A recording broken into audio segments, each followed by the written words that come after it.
What's up, you guys? Welcome back to the Stella herself podcast. As always, thank you so much for listening. And don't forget to screenshot a screenshot of you. I swear every time, I don't remember how to phrase it. Screenshot this if you're listening on your phone, post it on your IG story, tag me, I'll repost, or if you're listening in your car, on your TV, on your iPad, on your mysterious device, take an aesthetic boomerang or photo and tag me as well. I would love to repost, and I love seeing who listens, and I know there's some of you that listen or maybe even watch my videos and never really authentic and never comment or anything, but just so y'all know, I really appreciate the comments, and I appreciate it in a just thank you for commenting way, but also I love, especially with my podcast audience, how we can have discussions and how you guys, will message me. Some of you will message me and, just tell me if something related to you or if you had your own story or thoughts or opinions about whatever, I had been talking about, because I really feel like it's a conversation. And I feel like, especially because I do this podcast just by myself, having your guys' feedback and input and thoughts and experiences and story times are all the more special to me. So I just wanted to say thank you for that. And I've been trying to have more conversations on Instagram, not necessarily in messages, but just in general. You guys know, I've been doing the just different topics in the questions thing, oh, what's the tea, or what realizations have you had? And it's just cool to see people, when I repost stuff, people, I don't know, it's just one big conversation kind of, does that make sense? I'm not saying exactly how I want to say it, but you get the vibe. So I just really appreciate that. And I also just want to say, shout out to me. Dude, I just feel for the longest time, pretty much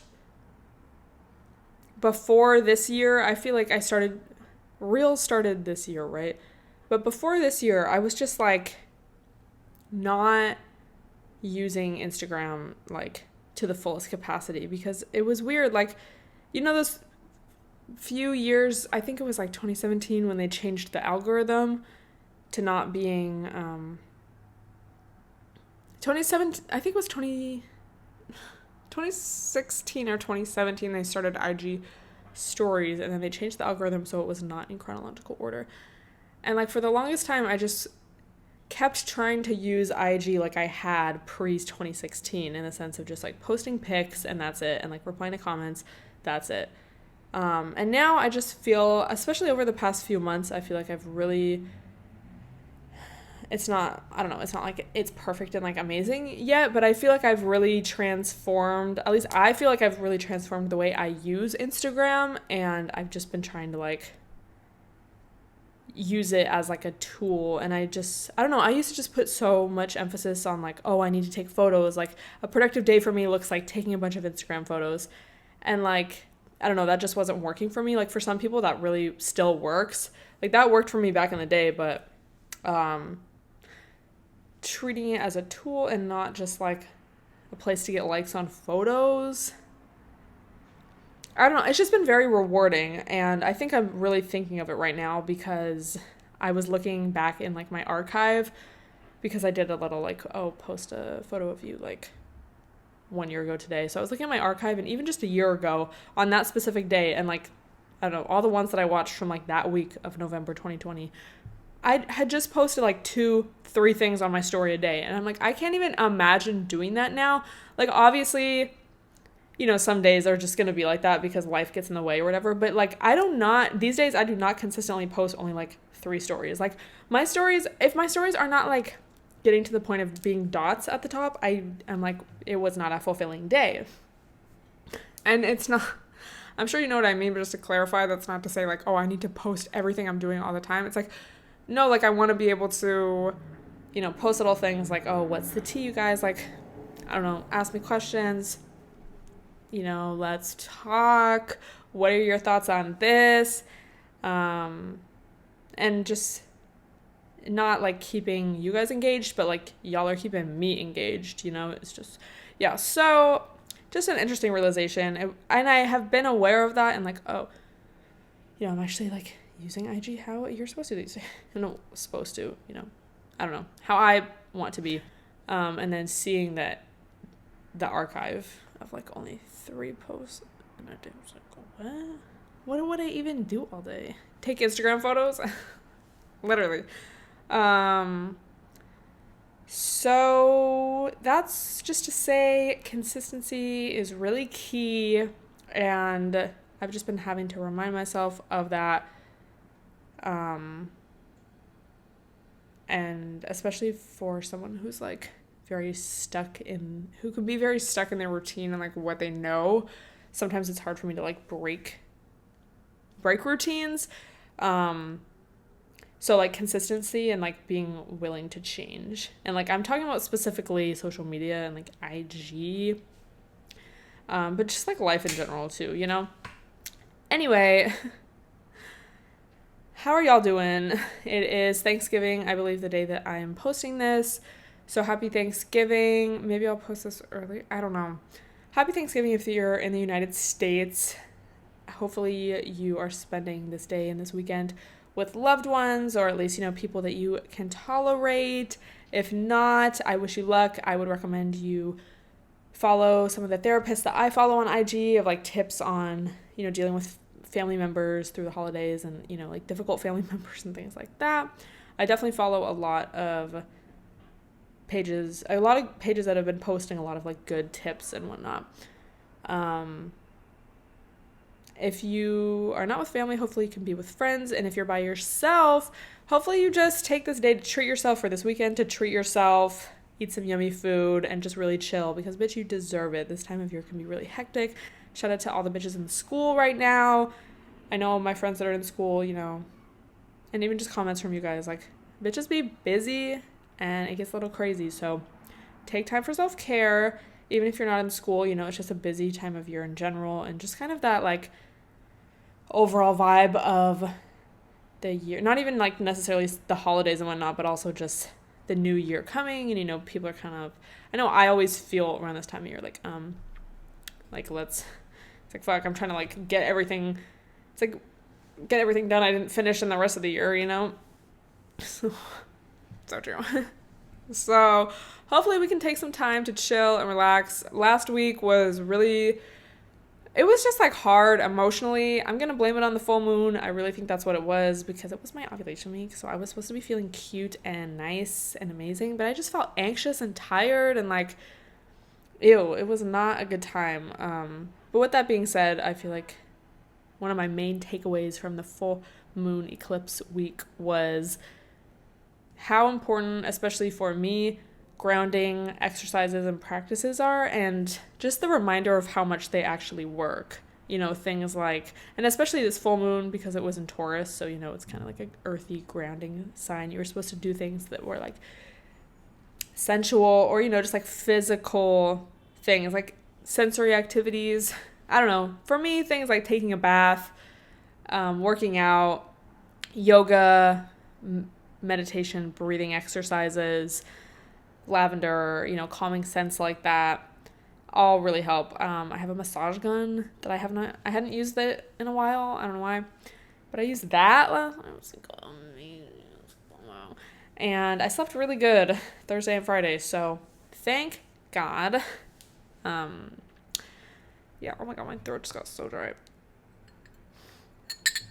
Dude, the air quality has been like bad here, and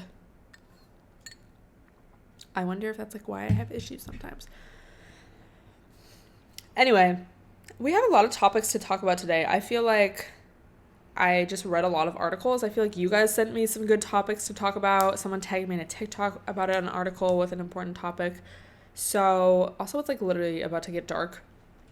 So we're just going to see how this episode goes. Hopefully it's a longer one. The first thing I wanted to talk about, and this was actually requested as a specific topic. I wish I could remember who sent it to me. I think she DM'd it to me. Shout out to you. You know who you are. She asked me to talk about men who purposefully try to lower women's self-confidence. And this is called negging. But it's also like, I feel like a whole kind of genre of guys on the internet, and like, I don't know, certain like Reddit guys, you know, they just want to like, I don't know, it's just like the vibe I get. Kind of like an incel-ish. But I feel like also in general, this, you can run into this kind of behavior anywhere. Also, wait, side note before we get started. I had the best coffee 2 days in a row from Starbucks.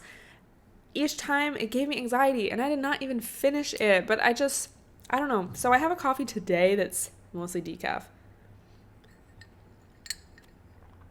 Just because I'm like kind of addicted to the vibe, but I don't think I'm addicted. I just can't, which I think is good. Like, I'm just gonna stop. But the coffee was so good. It was a cold brew with oat milk and 3 pumps of brown sugar syrup. And the first time I got it, especially, they put so much oat milk in it and it was so creamy and just like the perfect amount of sweet.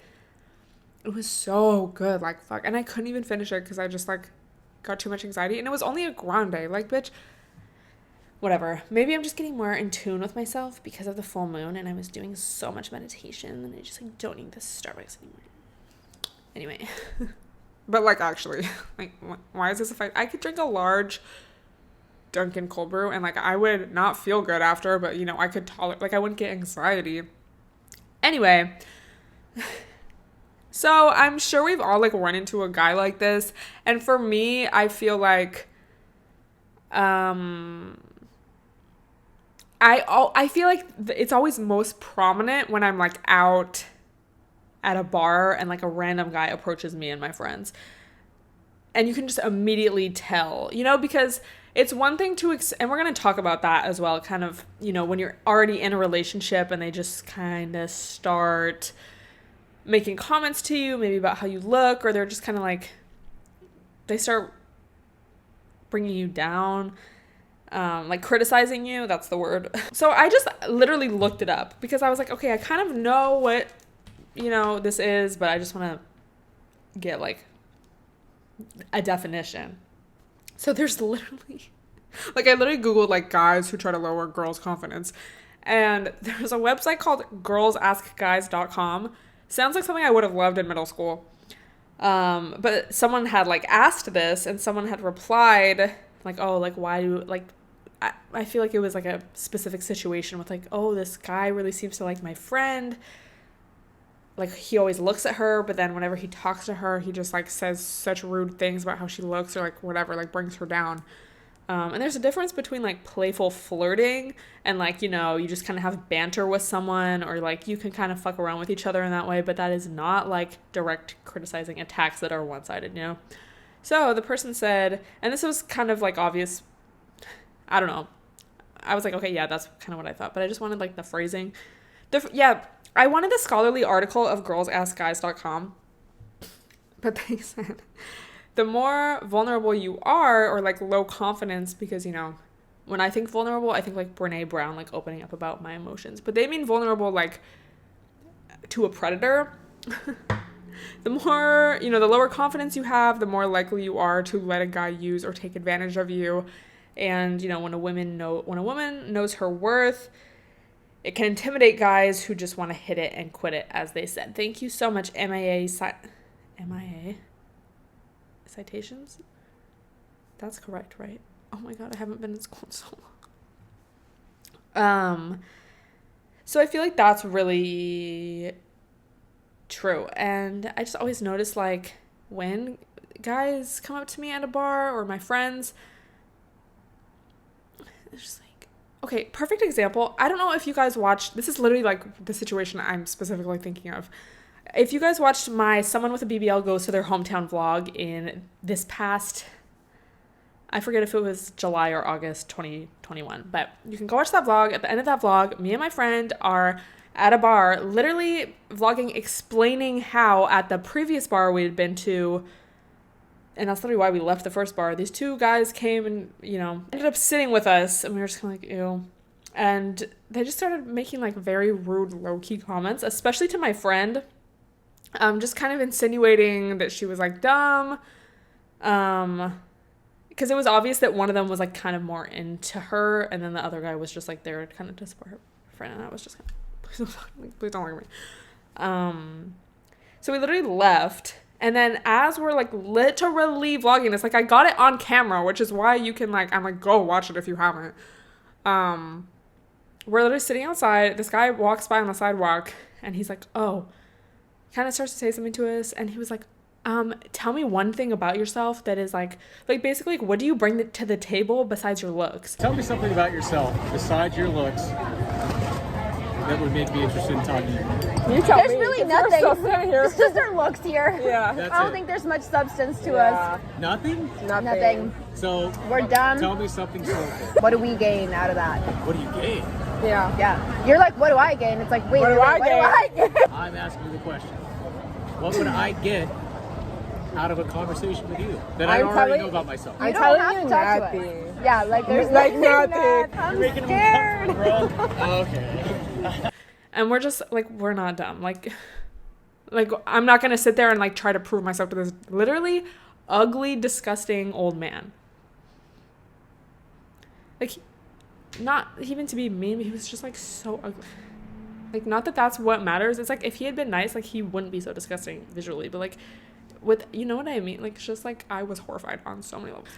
So, like, I'm not about to play, when I say I'm not dumb, I mean I'm not about to play along with his game. So we're both like, nothing. Like, we literally don't bring anything else to the table. Like, sorry.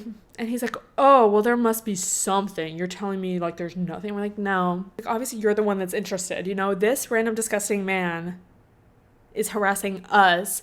We did not strike up this conversation. Obviously, you're the one that wants us, and you see that we are, like, young, like, a lot younger than you, hot, cute, probably look vulnerable because it's just like two girls sitting alone, you know. So he's like, let me see if I can lower their confidence and make them feel insecure that they're just stupid women. And we're like, so sorry, but no. But that's kind of probably like why he did that. So if any man comes, like a random man comes up to you and starts saying that kind of shit, or like, you know, oh, like say a guy wants to buy you a drink at a bar, a guy comes up to you at a bar or in public or just anywhere and like, I don't know, makes a weird comment like, oh, you really chose to wear that? Or like, what's something you bring to the table besides your looks? Or like whatever weird, it can really catch you off guard because it's like just odd, especially for someone you literally just met to like say something rude. So it's almost like, I mean, I did not feel this way in this situation, but especially if someone were to directly point out something like, oh, you really wore that, or like, I don't know, whatever stupid thing they say, you just have to be mindful and be like, this is the game they're playing and they want me to feel insecure so that they can feel like I'm easier to attain, you know? So do not take it personally.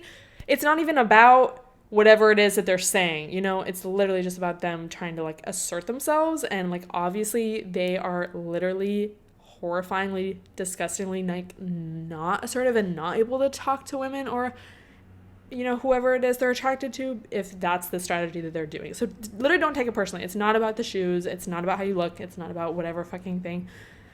It's about them being a dumb bitch. It's really passionate. So that's like kind of one area. But then another side of it is like you're already in a relationship with someone and you kind of notice that they criticize you a lot, or they've started to criticize you more as the relationship goes on. So I referenced our handy dandy, as Bougie Billy would say, Bible. Why does he do that?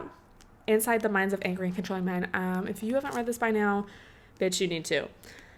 Page 117. Let me just like find the specific reference. Control begins in subtle ways.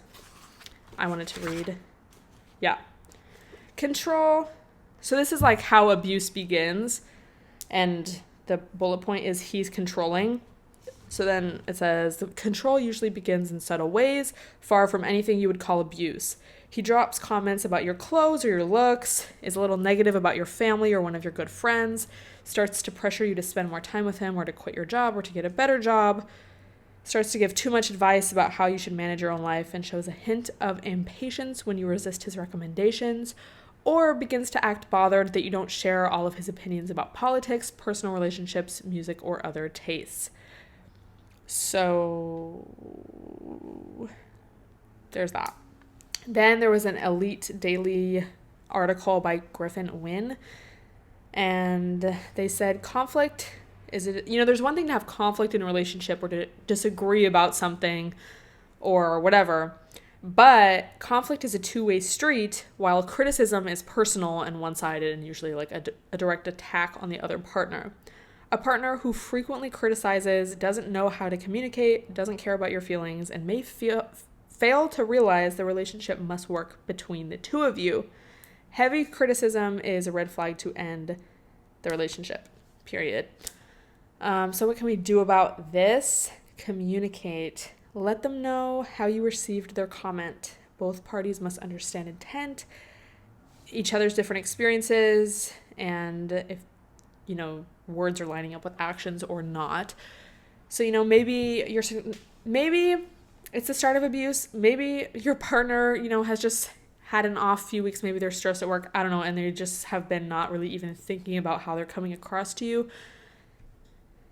So the important thing is to communicate, because like I was talking about in the last episode, I believe, in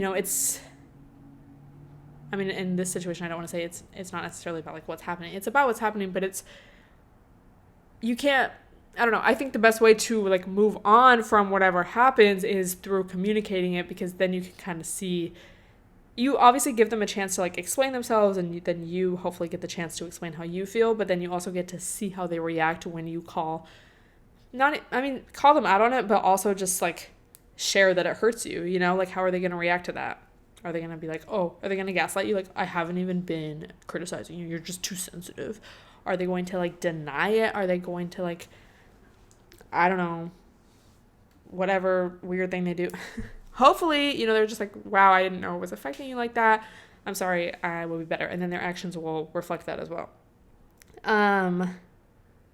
So yeah, kind of like with the first example of a random at a bar approaching you for the first time, it's like, especially that, it's like, it's harder if you're in a relationship. But for that specifically, don't take it personally. Like, recognize it for what it is, which is a manipulation strategy. They want you to, and I'm not saying, this is like for the first example. They want you to feel less than, so then they can exert more control over you and then get you to come home with them at the end of the night, whatever the fuck they want. In a relationship, if you start noticing more criticism or whatever, you just have to like honestly read this book. But again, that could be like multiple different things and not necessarily just like so black and white. But it's important to be able to recognize it, recognize how you feel, recognize patterns, and then be able to communicate your feelings to your partner and how what they're doing is affecting you. I will also put and this is something I should have been doing, but I'll also put the number for the National Domestic Violence Hotline down below. And then I also found a number that you can text. So if you have phone anxiety, you can also text it. I'll just put it down below. I feel like if I read it, are you guys really gonna like write that down right now? I'll just put it in the description. Anyway, so that's kind of my thoughts on that, what I've learned. But yeah, I would really recommend this book. And yeah, criticism from a random that you just meet is different than criticism in a relationship, but sometimes they can kind of come from the same root, because the relationship criticism could be abusive, or, this, like how abuse begins, controlling, they're trying to control how you look, or like, oh, you need to lose weight, you need to get a different job, you need to blah, blah, blah. It could be, but if a random's telling you that, bitch, get the fuck out of here, you dumb. Like, oh my god. It's just like, it's just like, dude, knowledge is really power, because it's like when you know what something is, even if you have emotions about it, it's so much easier to like step away from the situation, Anyway, we do not want random men on the street, a random man in the bar to bully us. Like, I will bully you back. I mean, not really, like, I don't want to die, but like, okay. Anyway, like, what? Fuck. Yeah. I didn't really plan on talking about this today, but it's kind of like intertwined with that, like how to react if a random man like criticizes you. Someone asked me how I'm so confident. Number one, in a lot of ways I don't feel like I am. Period. But number two,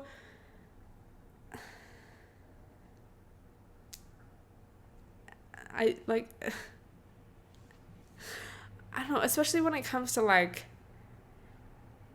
dating, like being confident in that kind of setting, being confident when you go out, etc. It's like, yeah, you just kind of have to, you know, it's like, especially when dealing with men, it's just like you really do your research and you like read this book and you're like, there's so much shit I don't want to deal with, and I'm gonna spot the red flags immediately. So like I'm not gonna feel, I don't know, insecure, because it's like, what do I have to be insecure about? Okay, I'm gonna talk about that a different time so I can actually form an answer. But what specifically made me think of it was just like, have you seen how disgusting a lot of guys are? And that's not to like put that out there. That's not like, I don't walk around thinking that all the time, because if you have a bad attitude, you're not gonna like attract a guy or whoever, you know, who you actually would want to fuck with. But it's like, if you just go out somewhere random, like there's just so many dudes who are just like invasive of your space, rude, have a fucking attitude like that, and it's like, ew. Literally as if read the book. I'll talk more about confidence in a later episode, but let me know, I guess, what you would want me to talk about. So I'm like, how do I even answer that question? Like, I don't know. Anyway, new topic. Let me know your thoughts on that. I'll link this book down below. Love that. My Instacart. My Instacart might get here while I'm still recording. Dude, I got so much like bullshit. Let me just like give you a quick summary of like some of the things I got. Some frozen fries, because I have been craving fries since I last had them, which was Wednesday. I'm gonna juice. I got some Epsom salts. I got seaweed. I got Skinny Pop white cheddar popcorn, because all the popcorn I was making just was not tasting good. Pot stickers, pickles, ramen. This is like a good haul. I just feel like I really needed snacks. Anyway. Someone tagged me in this article. Comment your favorite snack down below. From the New York Times. It's called When Saying Yes is Easier Than Saying No. And kind of like a trigger warning, I guess, essay kind of. We're not going to get like in depth about that. It's more so about the gray area, but if you're triggered at all, like just so you know. So let me actually, it was behind a paywall. So let me see if I can, oh my god, I hate that. Okay.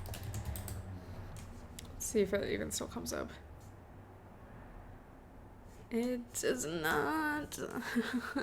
Fuck, good thing I took notes. I was taking notes so fast because I just really like didn't want the article to go away before I was able to read it. So I'll link it down below. It is behind a paywall, so if you do have that New York Times subscription, you'll be able to read it. But I summarized it pretty good, like, I think. So basically this article was about consent and kind of that gray area of consent that so many women, and, you know, obviously other genders as well, but, you know, speaking from my own experience, and kind of the article was more so about like women's experiences dealing with men. That's great.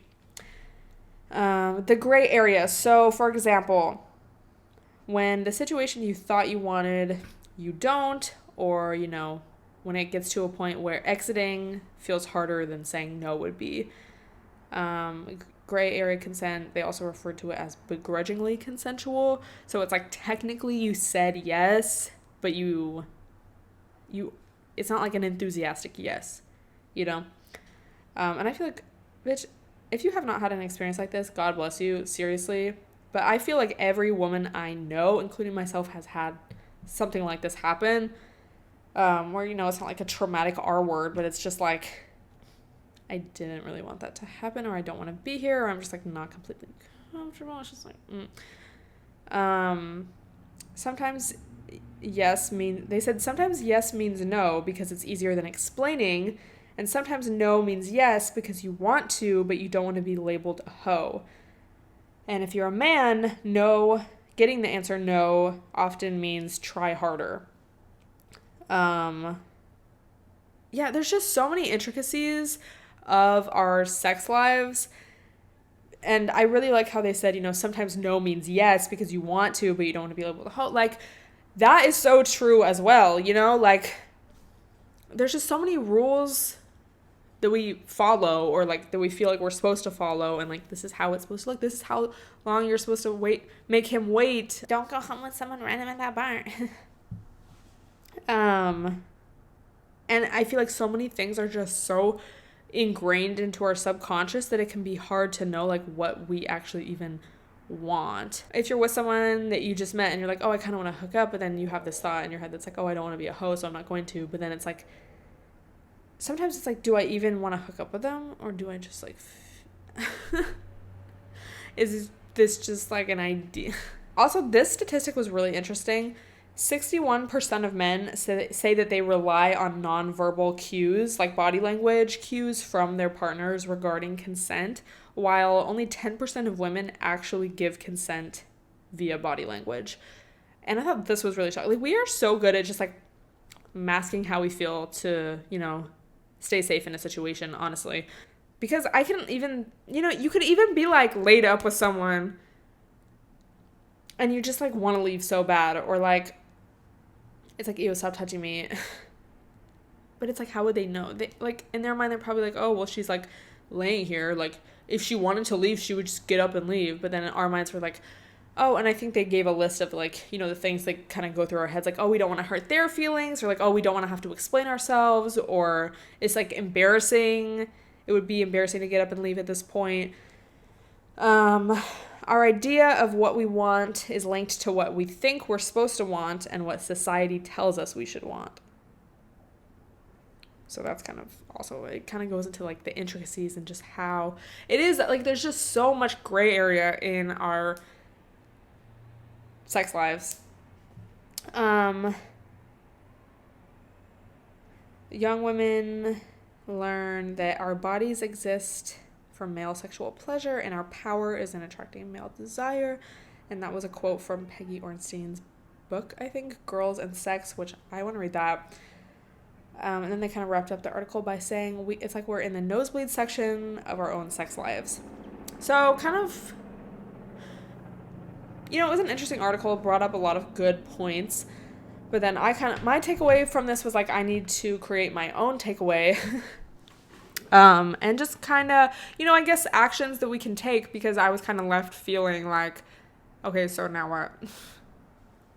And especially as someone who's experienced so much of the things that they were talking about, it's like I wanted like a call to action. Like, I want steps I can take to like prevent this from happening. And, unfortunately, in a lot of ways, it's just really hard out here because everyone is just so conditioned. We live in a society, but everyone is so conditioned to like view sex in this specific way, and like view gender roles, especially when it comes to relationships and sex, in specific ways. And we just have to be especially as women dating straight men, we have to be very vigilant in staying true to like what we want. Also, that quote of our idea of what we want is linked to what we think we're supposed to want. That really brought me back to like, my first sexual experiences, losing my, quote unquote, my virginity, my sexual debut, as they say, and how if I could go back, I would not have done that when I did, because I feel like a lot of it for me was like, oh, well, all my friends are doing this. I don't want to be the only one left out. This is what I'm supposed to be doing. And obviously there's like a natural curiosity as well, but I think had it been ideal circumstances, I would not have done that, because I don't really think I was ready, and I don't think it was something I actually really wanted. I think it was just like let's get this over with, which I know is true for so many people. Let me know if you relate in a comment down below. or in a message. And okay, well, I came up with 3 kind of action takeaway points from this. The first one is moving from a performance-based mindset to a pleasure-based mindset. Again, especially as women, there's very specific ways in which we're expected to act sexually, and most all of it is for male pleasure. And, it can really add to a lot of stress, which therefore, on top of like a lot of men, not, especially, I mean, a lot of men in general, but I feel like especially like younger men, not, pretty much only, especially when it comes to casual sex and whatnot, like pretty much only being there for their own pleasure and experience and not really caring about the woman's experience. So on top of that, there's like this added stress of like, okay, am I sexy? Am I performing well enough? Am I, giving him the best he's ever had? Do I look good on top? Lying about orgasm just for the man's benefit so he doesn't feel bad. It's like, what about how I feel? Okay. How would you like to walk away from this experience without having climax? Like, I don't think you would like that. So why do I have to be okay with it and lie to you so you feel bad? Sometimes it's like you just want to escape the situation and you're never going to be in the situation again. So you're like, let me just lie so I can leave, because sometimes they're fucking annoying and it's like I'm not in the mood anymore, and it's like, don't try now, your time is up, I'm out of here, I'm never talking to you again. I digress.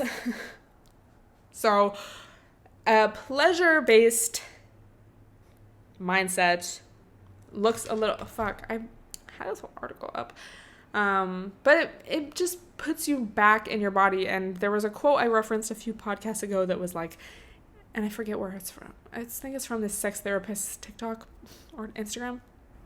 But it was from a study that she talked about.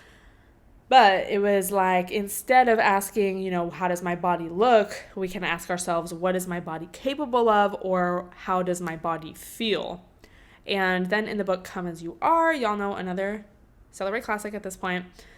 I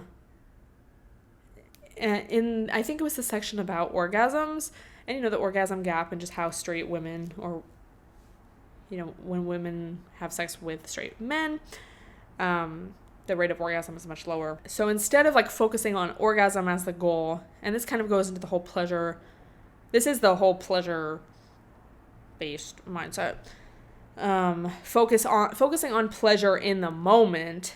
So, that may not look like your typical porn scene. That may look like something that's really random, or like, it's like, what? Like, this seems like silly. I don't know. Like, this isn't just, these are the steps. We do this position, this position, this position. He finishes, we're done.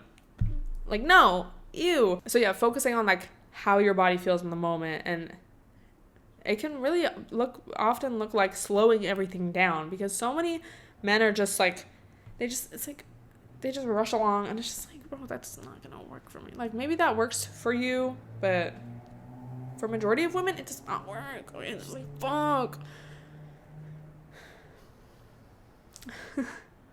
So there's that. And you can look that up. I forget where I saw it, but there was a whole, wait, maybe it was this. It was like kind of a funny list, because you could kind of tell it was like geared towards like an older audience. Wait, oh yeah, 12 ways to change from performance to pleasure. I think it was this. Yeah. This is from evolvingmagazine.com. Expand your focus. Many couples head right for the genitals. Instead, touch everywhere. Every part of your body is a potential erogenous zone. Use light touch. Give and receive pleasure without any goal. Take your time. Make it playful. Gaze into each other's eyes. Take turns creating a night of pleasure for your partner. Have a long makeout session. Many women told me that taking time with kissing is what most gets them in the mood. Have a tantric coaching session. I just always think of that episode of Sex and the City. Ew. Sorry. Not that, but like the episode. Breathe together. This practice literally gets the two of you on the same wavelength. dance together or for your partner, show and tell, demonstrate your partner how you like to be touched. This was my favorite one. Maybe I feel like this is designed for an older audience because I'm literally thinking of that Sex and the City episode where they go to that lady's apartment and she demonstrates in front of them and they were like old. Like, I'm not being ageist. I'm just like, that's what I'm imagining.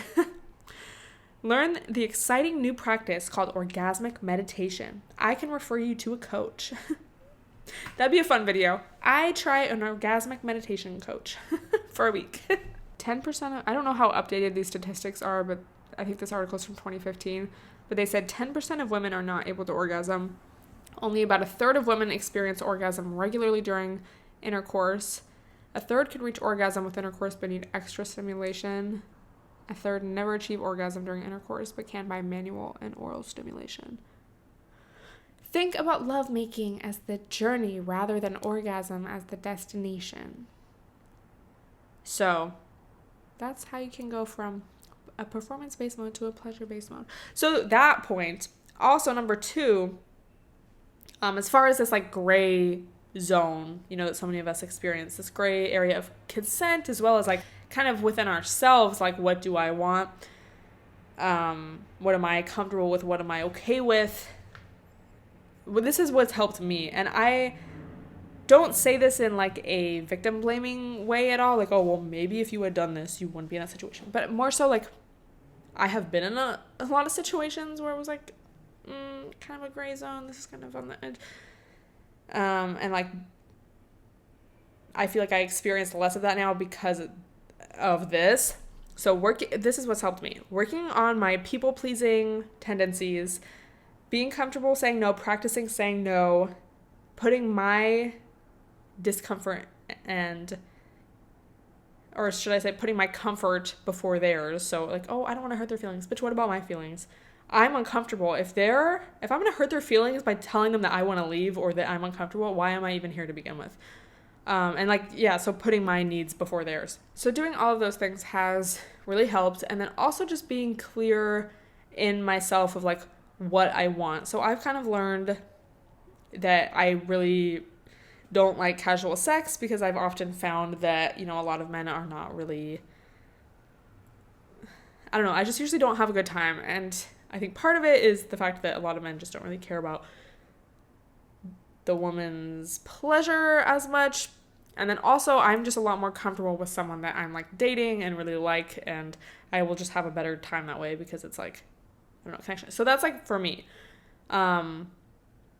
So I don't really like to do a hookup. Also if I am, I don't know, really drunk, I've kind of learned, you know, let me have a rule to make sure I just go home by myself, put myself to sleep, because bad things can happen when you're really fucked up. So those are just like some things I've learned, and I've just gotten a lot more clear, and that's helped a lot. Then I'm just not going to be as likely to put myself in a situation, and that, again, I do not say that in like a victim blaming way, but like I know it's like, oh, let's say this guy that I kind of like or think is cute is like, oh, like come over and like let's chill. It's like, well, even if it's like part of me wants to, it's like I know I'm not 100% ready for that, so I'm just not even going to put myself in the situation. I'm going to say no at the jump before I'm even there and have to say no because I know I don't really want that, you know? But then that's kind of when the other things go into play, because maybe you do want that. You're like, yeah, I'm down. Whatever happens, happens. Like I'm a fuck with it. You go over, but then halfway through, that's so fucking scary. Oh my god. You decide you don't want to, like, then, you know, working on your people pleasing, being comfortable saying no, putting your own needs before theirs, etc. Why is that like so fucking scary? Order dropped off. Okay. Not like someone knock on my door, like the worst experience ever. Okay. Yeah, so then you can use those tools. Because that's true too. Like sometimes you don't know you don't want something until you're in the midst of it, and that's even more of like a gray zone, because then it's also like, you might even feel bad, like, oh, I don't want to hurt their feelings because I did think I wanted this, and it's not even about them necessarily, it's just like about me. But it's just like, you just have to keep practicing, like, putting your own comfort levels first, own self first, because, like, the thing is, it's like, oh, I don't want to hurt their feelings or make them feel awkward or create an awkward situation. But it's like, if I was with someone and they didn't want to, I would want them to say something, like, you know, it's called having empathy and understanding and caring about someone's feelings. So, like, yeah. Also, with all of that being said, some men are just really unpredictable and violent. So if, like, sometimes none of this could even go to plan and you're just in a fucked situation, trigger warning, but that can happen too, you know? And so that's why I'm really just emphasizing, like, this is not like victim blaming, and this, also, all these tips are not like a guaranteed, great, everything's great now, I'm never going to deal with this again. Just because, you know, when another person is involved, period, but then also, men are statistically just, like, not good people, so there's that. So the third kind of takeaway or point I found in myself was, like, this is what I wrote. Let me explain. Education and awareness on what situations mean. So I'm trying to think of a specific example, but it's kind of like what I was talking about earlier with, you know, if a random man criticizes you, it's like, I'm not going to take that personally because I have the education and awareness to know he's trying to manipulate me right now. So it's kind of like that type of vibe. Or, like, if you're, I don't know, yeah, like, if you're worried, oh, I don't want to do this anymore, it's going to make them feel bad. It's like, why would they feel bad about me saying that I'm uncomfortable, you know? Like, that would be a red flag. That's more than a red flag at that point. Like, that would be fucked up. So I'm going to take the risk and say it anyway because my feelings are valid and important and my experience is important, and I'm not going to do something I don't want to do or I'm not comfortable with. So I hope that makes sense. If you can think of another better example, let me know. But that was kind of that. It was, all in all, even, you know, without the takeaway points that I kind of craved at the end of the article, it was a very validating article because I feel like this is something a lot of women deal with. And I feel like the article really focused on that kind of gray area because a lot of, you know, with the Me Too movement and all of that, talk about consent and whatnot, not that, it's just like, that was more about just, I don't know, like, this is just a very specific, like, gray area that I feel like is often kind of overlooked. And it's just, but I feel like we all deal with it so much. But then it's like, oh, like, is my experience valid? Like, I was uncomfortable in a situation, but was I really SA'd or whatever? Because, it, you know, initially I said yes, or, like, I thought I wanted to, but I didn't. Like, technically, it's not like I said no and they did it anyway, you know? And it can just be very confusing. But your feelings are valid, bitch. And I feel like everyone fucking has had this happen to them at some point. So knowledge is power. Education is power. Let me fucking get my Instacart before someone takes. Thank God we got our groceries. So excited for my haul. Okay. I don't know if you guys know. I think her name is Lisa. I forget her on TikTok, but she's from Jersey, and she just drinks her Dunkin' every day, and then gives inspirational quotes. Fire. Slamming. Dude, oh my God. Okay, quick story time. This guy I know is in Punta Cana, and I literally 2 days ago watched the Real Housewives of New Jersey episode where they went to Punta Cana. So I was like, wow, small world. And then his friend had commented something that was like, oh, I need a pic in the Jersey, bro. And I was like, Jersey? Like, is it just like a known fact that people from Jersey go here? Like, they're not from Jersey. Like, why would he comment that? And then I was like, oh, he means like a pic in the Jersey, like a picture in the physical article of clothing Jersey. And then I just thought of all the TikToks where it was like Jersey Day at school and they dress up like Snooki and it's like sports jerseys. Sports Jersey Day. Fuck. It's like, I literally like, it's just like a casual photo and I'm just having this whole thought process about it. Anyway, last article that I read this week. If you ever find an interesting article you want my thoughts on, please send it to me. Like, please. So this was actually trending on Twitter, and it's called Why Do Humans Keep Trying and Failing at Monogamy? So this article is very interesting. There was a lot of interesting facts, but I just feel like it kind of contradicted itself. So let me just go through the notes I took this morning while I was having my first decaf coffee. Again, I will link the article down below if you want to read it for yourself. So the first fact was that true monogamy is very rare, like genetic monogamy, and it's only found in the California mouse and a specific type of rat. But humans are, as well as some other animals, are socially monogamous. And I think they said a large part of the reason for that could be, that we grow up on Disney movies and love ballads. But we are socially monogamous and form primary partnerships one at a time. Where did this model come from? What is the function of it? So then, they kind of she brought up, monogamy doesn't make sense because, the classic tale of like men need to spread their seed. And I did not know this. I thought I knew every sex fact. Did not know this. There's such thing as a mating plug, and it's where sperm coagulates after ejaculation to help. No, that's why it does it. Sperm, right? To help block rival sperm from entering the cervix. Oh. And apparently that's true for like other. Does that just mean that's why it looks like that? Like that's why it's like that? Mating plug. Like what? And then how monogamy kind of overrides this by only putting your options in the shallow end of the gene pool. But then they went on to talk about how monogamy does not necessarily equal marriage. And throughout history, men have been expected to have a wife, but then also have sexual relations with harems, mistresses, enslaved women, etc. And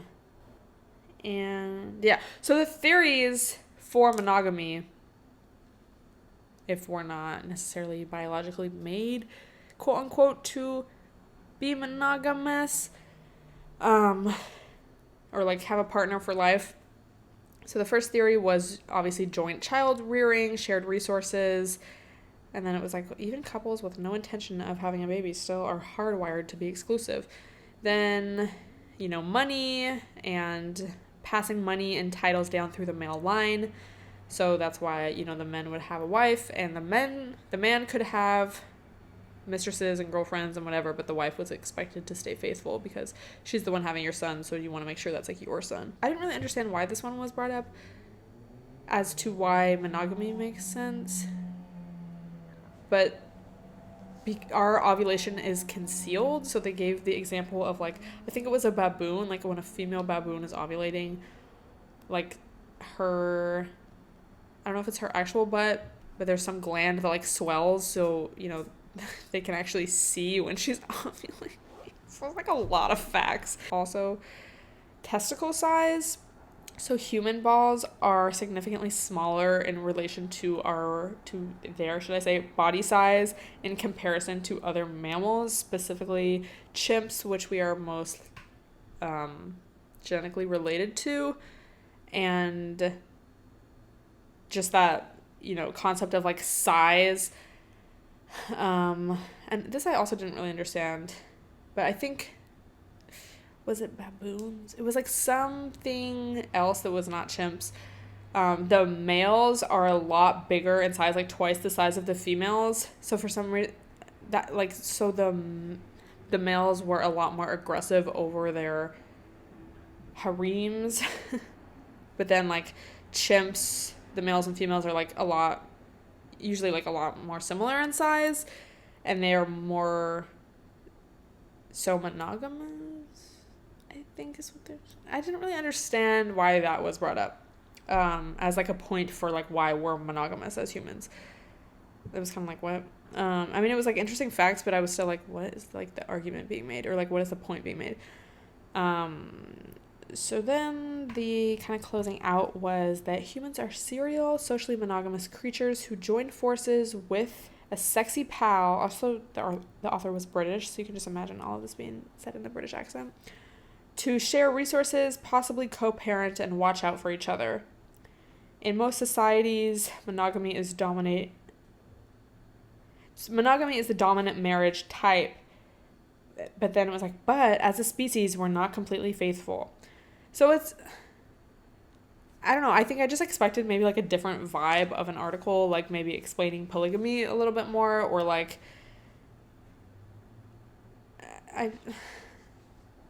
it was just kind of confusing because the title of the article is "Why Do Humans Keep Trying and Failing at Monogamy?" But then the, like, conclusion was like, well, that's just why we do it, but we're not completely faithful though. Hee.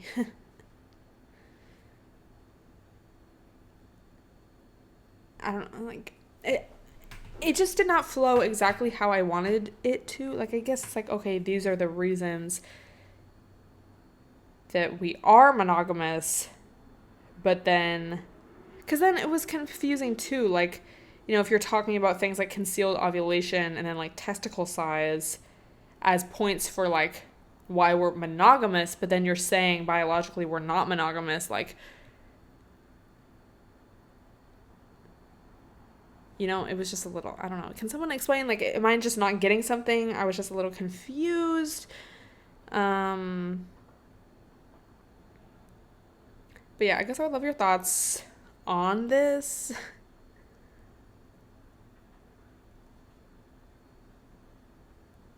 Because I've seen a lot of stuff about polygamy and like that kind of thing, and I just haven't really looked that much into it. But I know a couple of people I follow on Twitter have talked about it, and I think like practice it. I don't know. So I maybe I just assumed the article was going to go a little more in that direction. I guess the point I'm confused about is why is the article titled "Why Do Humans Keep Trying and Failing at Monogamy?" if you didn't really explain, like, why is it, like, what are we failing at? Why are we failing? You know, you gave points of why we keep trying because of, you know, these reasons of sharing resources and co-parenting, and having someone to, like, have your back, but, like, why are we failing? If you're also giving reasons of, like, oh, you know, concealed ovulation and like testicle size, because those are like biological. Like, it's like, am I reading it right? So I would love your thoughts. I bring this up just to say a lot of interesting facts in there, and it's just kind of interesting to see, you know, throughout history how society has like changed, but also just like why so much of like how we are and the practices that we practice, the things that we do now, like where they come from, you know, and just how long they've been practiced. But yeah, I would recommend that you read it if you're interested, just because I would honestly love someone else's opinion on this. And it's like, am I just not getting something, or like, what? But I thought it was interesting nonetheless. Yeah, I think, does anyone have any books about like polygamy or more about monogamy and maybe why it works or doesn't work? Because I don't know. I guess it's like interesting. It's not something that really, really interests me, but then again, I just don't really know that much about it. Like, you know, ethical non-monogamy, things like that. I know it's kind of like a bit trendy, but I just don't honestly know that much about it. I'm trying to work on my interpersonal communication skills as it is. Like, I can only focus on one thing at a time. No pun intended. So yeah, thoughts. Don't really have a lot of takeaways from that one. More so the takeaway is I'm confused. So yeah, I guess that's all I have to discuss this week.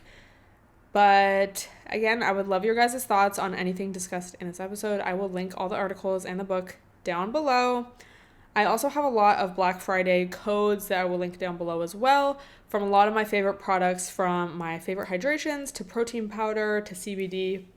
I got a lot of good codes these years, so I will try and remember to link those as well. A lot of them are valid until, I believe, Cyber Monday or the day after Cyber Monday. So check that out if you're interested, anything like that. You can check out the list And yeah, that's it. Thank you guys so much for listening. Don't forget to post on your IG story, tag me, all of that. Let me know what you want me to talk about next week. And if you find some interesting thing or you think of something, you're like, I want that to be discussed, let me know. It's not like I know all the answers or by any means. I don't think anyone ever thought that, but just disclaimer. But I think it's interesting to like be able to talk about things on here. I really enjoy it. So thank you so much for listening, and I will talk to you next week.